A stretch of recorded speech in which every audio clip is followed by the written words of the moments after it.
Israel को तलाश है कमांडर डायफ, वो डायफ जिसने इजराइल की सुरक्षा और खुफिया एजेंसियों की नींद उड़ा दी है, वो डायफ जिसके एक इशारे पर इजराइल रॉकेट के धमाकों से थर्रा उठा, वो डायफ जिसके लड़ाकों ने इजराइल के आसपास के इलाकों में कत्लो गर्क मचा दी, वो डायफ जिसे कभी इजराइल ने गिरफ्तार किया था। बताया जाता है कि डायफ को साल 1996 में आतंकवाद के जुर्म में इजराइल ने गिरफ्तार भी किया था, लेकिन उसके बाद डायफ जब तक जेल में रहा, इजराइल को लगा ही नहीं कि ये शख्स कभी उसके यहाँ इतना आतंक पैदा कर देगा कि गाजा पट्टी पर उन्हें लगातार इसके लिए आक्रमण करने पड़ेंगे। डायफ इजराइल की जेल में रहते हुए और कट्टर से कट्टर आतंकवादी बनता चला गया, और इसके बाद जब वो इजराइल की जेल से छूटा तो जाकर सीधे हमास में भर्ती हो गया। उसकी खूंखारता को देखते हुए हमास ने उसे अपनी मिलिट्री विंग का कमांडर बना दिया।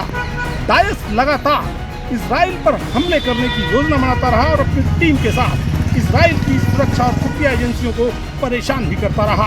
यहाँ तक कि इजराइल ने साल 2014 में डायस को मारने के लिए एक पूरी प्लानिंग बनाई और उस प्लानिंग के तहत डायस के घर पर हमला कर दिया, लेकिन डायस उस समय घर से बाहर था और इस हमले में उसकी पत्नी और उसका 7 महीने का बच्चा मारा गया। बताया जाता है कि डायस ने इजराइल पर इतने हमले किए और वो खुद इन हमलों को लीड करता था कि उसकी एक आंख, एक हाथ और एक टांग तीनों गंवा बैठा, लेकिन दिमाग से बेहद तेज तर्रार डायस लगातार अपने इरादों पर कायम रहा और इसके बाद अचानक वो 10 सालों से दुनिया के सामने से गायब हो गया। और इन पिछले 10 सालों के दौरान उसने इजराइल के खिलाफ एक सोची समझी रणनीति के तहत एक पूरा प्लान तैयार किया और इस प्लान के तहत उसने ये दिखाया कि वो इजराइल को किस तरह से थर्रा सकता था।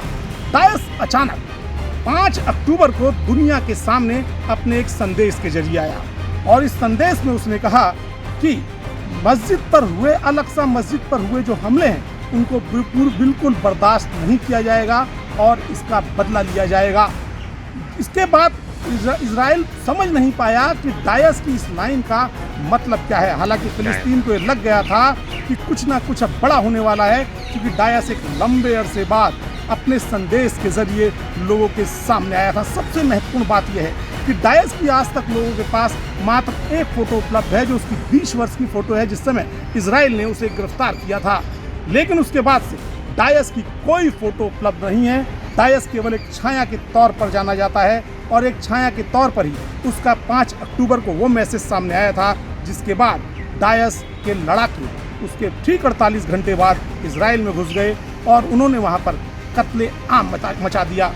डायस को संभालने के लिए इजराइल की फौजों ने पिछले 24 घंटों के दौरान डायस के पैतृक घर पर हमला कर दिया, लेकिन उस समय भी डायस अपने घर में मौजूद नहीं था और इस हमले में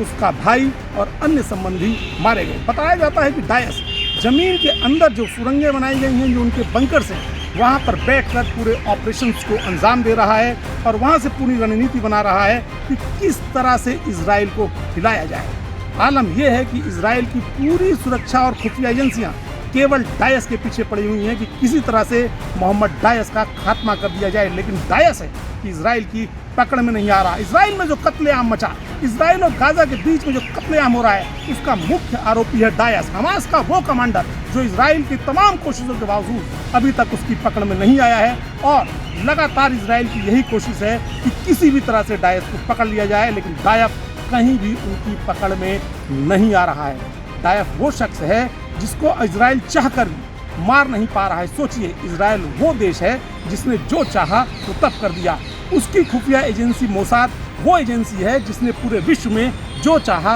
वो कर दिया, लेकिन डायस वो कमांडर है जो मोसाद और इजराइल